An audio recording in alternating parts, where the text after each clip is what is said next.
पंचुनाथ memorial कबाड़ी tournament उद्घाटित।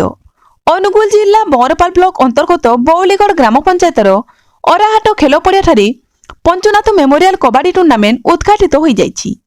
पंचुनाथ जड़े ग्रामर भल कबाड़ी खेलाड़ी थिले और बिजुली विभाग में चाकरी करुथिले। युवावस्था तांकर देहांत हो जाइथिला। ग्रामवासी द्वारा आज पंचुक स्मरण उद्देश्य एक कबाड़ी खेल अनुष्ठित करथिले। युवनेता अरुणाव सिंह मुख्य अतिथि भाव जोगदे टूर्णामेंट को उद्घाटन करथिले।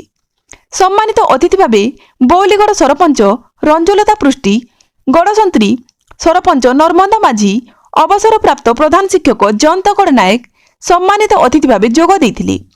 8टी दल को नहीं 2 दिन धरी टूर्णामेंट चलिबो।